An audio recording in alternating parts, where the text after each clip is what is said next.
Tennessee National 2024 Windrock Bike Park. I have re-recorded this about 40 times at this point, and so I'm going to just try to talk through what happened, and if I make some mistakes, I'm going to have to let it rip. I was able to get up Thursday night and do some track walk, and right away I thought the track looked pretty awesome. Steven had already been able to do some practicing, and so as we headed into Friday, we had a lot of work to do on Steven's bike before his practice runs that day. So I switched out my rear wheel on his bike, and his fork had a lot of different issues, but we got things together enough for him to go to practice. We deal with the rest of it after his practice run. So while Steven was practicing, I was able to put cush core, clean up his rim, and put a new rear tire on it. I really appreciate Eric Brown for helping me. Anybody who's ever put cush core in themselves knows that sometimes it doesn't go as planned, or it can be more difficult than normal. And so I didn't have my trash can and my soapy water and all my little tools that I normally use, and I've gotten pretty good at it at home. But as you can see from Steven's practice run here, the track's looking great, Steven's looking good, and yeah, this was, I think, the last, let's see, so last year I raced at Tennessee Nationals, and the year before that was Steven's second year racing at Tennessee Nationals, but last year Steven was injured, and in fact the only race that he got to race last year was TTC. So this was Steven's second race for 2024, and it's kind of a building period for him. He's been at Windrock living now for over a year, and you know, lots of ups and downs over the last year. It took him a while to recover from a wrist injury that he got at Windrock. I believe it was either the first day of practice at the Tennessee National, or maybe it was the Downhill Southeast race. But just good to see Steven back out on the track, happy. We're running the specialized demos this year instead of the Supremes, and couldn't be more thrilled for him. So this is one of his earlier practice laps, and we'll let him finish out this run, and then we'll kind of get into the rest of what's going on during this race weekend. Right here. How are they feeling here?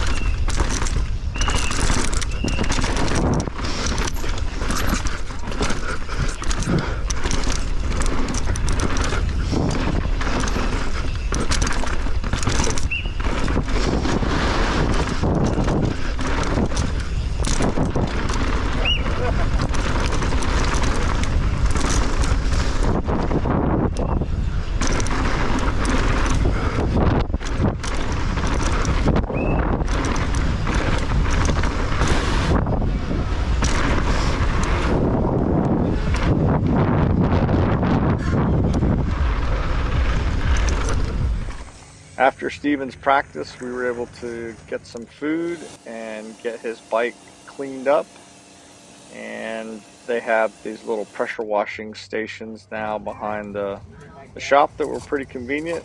And the main issue we were having was Steven's fork, but we got everything together as best we could and headed up for seating.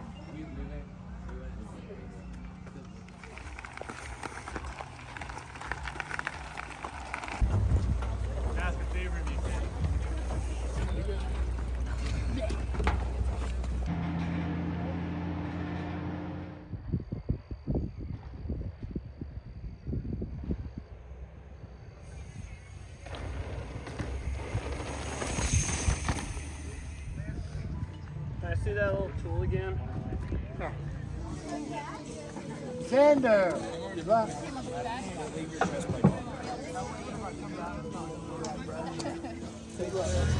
Steven, you're right behind those two fighting it out. So good luck. Maybe you'll see something fun.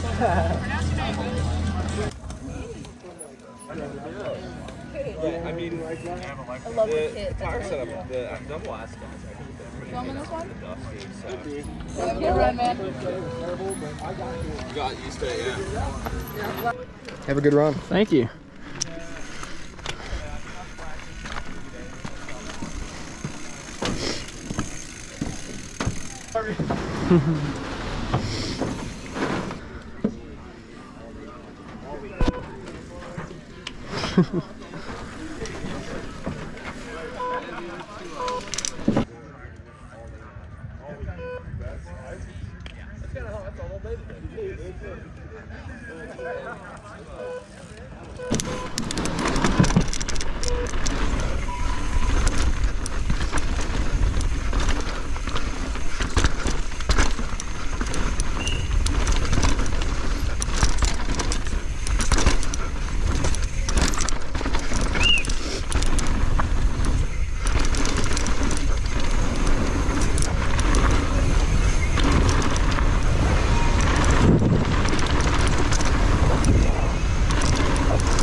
Stephen Herman, ready for epic bikes.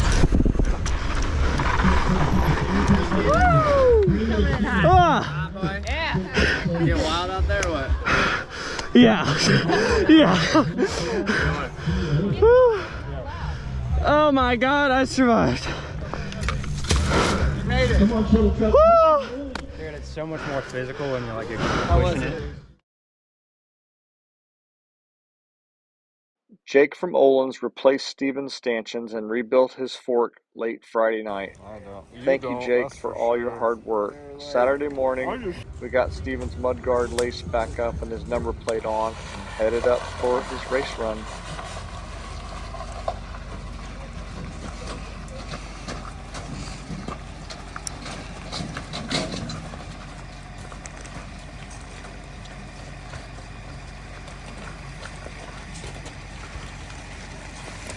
I'd gone up earlier with Steven for his practice runs, and the temperature had definitely dropped and the wind had picked up by the time we had gone up for his race run, though it wasn't raining anymore, even though it had been raining all night.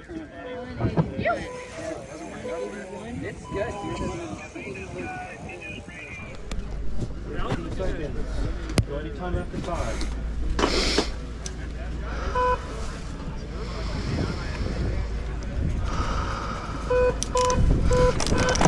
Go, Steven!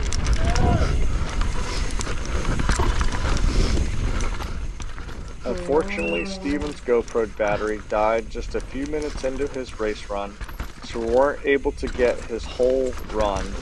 There was just one point in his race run that he was dissatisfied, where he fortunately came to almost a complete stop after, I believe it was the rock drop.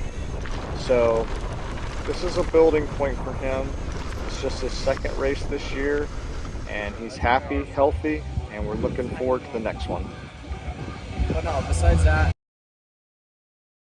In 5th place, Dante Silva. Yeah! With a time of 2:37.5.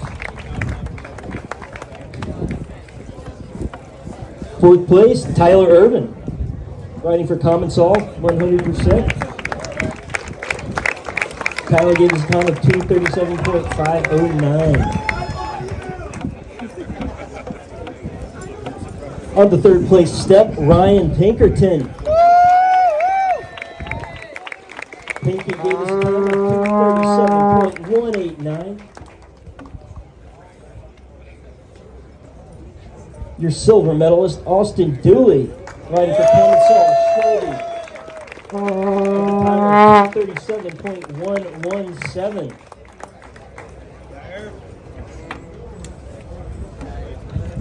Everybody make some noise for our first place finisher, your gold medalist, Dakota Norton. Windrock Factory Racing.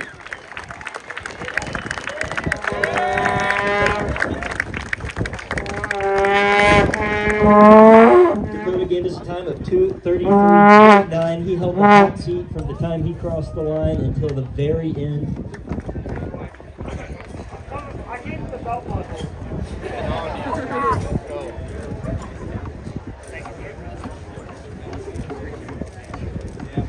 All right, everybody, make some noise for Dante Silva, Tyler Irvin, Ryan Pinkerton, Austin Dooley, and Dakota Norton. Your gold medal.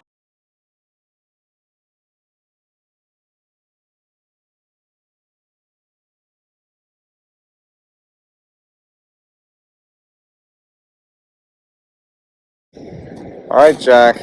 Several years, you're always the go-to guy. When something's broken, we need something. How do we do this? How do we do that? And you kind of made this a little bit more official this year. So I'm gonna flip the camera around. I want you to talk a little bit about what you're doing with Bike Room. Okay? Absolutely. All right. Bike Room. We started the Bike Room just kind of as a way to keep supporting our racing career, and also to have more opportunity to help out other riders. We've been the beneficiaries of people that have helped us out when we didn't have a part or a tool or anything like that. We just want to try to get back to this community of downhill. Our friends, give them a place to try to be able to offer some assistance, parts, just anything we can to keep kids out here on bikes. Okay, so you're at a race. Something breaks, something whatever. How does that work? Do we just come up here and try to find you? Try to find Meredith? What do you want us to do? Come ask me, Meredith, Decker, any of the people around the pits. I pretty well make it known. It's like, hey, if I've got it and I'm not using it right now, I'll loan it out. I'll help you up with parts, whatever we can do.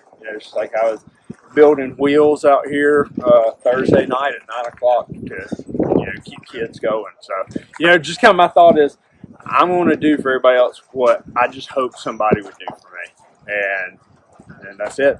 Well, I just like it because now I don't feel quite as bad when I ask you for something because it's a little bit more official. Absolutely. So, and I know you helped my friend Will out at TTC. He ripped his, I think his brake and shifter off, and you had exactly the little part that he needed, and you took care of him. So. Yeah, we try. You know, we can't. We can't help every situation, but you know, it's like this weekend, a guy just came down and his rear shock was blown up. He wasn't even. It was his first downhill race. He wasn't even going to get to race. So I had my spare and put it on his bike and sent him out there. Okay. You know, and he got to, you know, experience his first downhill race, which he wouldn't have. You know, and I'm not. It's not that I'm doing anything special because other people have done it. You know, for me, and I've watched it throughout the community. So it's just trying to provide a way to give back to the community that's just really given so much to us. Cool. Awesome, Jack. And you're a pretty hell of a good racer. So Well, thank you. You are too. Well, I'm retiring soon. All right, so look for the big van, big white Nissan van, the trailer. Look for Jack. We all enjoyed the pit area, and thanks, man. Appreciate you. Oh man, so this is the guy that you want the shock out to. Yep. Oh, that's got to be worth more than anything. I know it is. That's cool.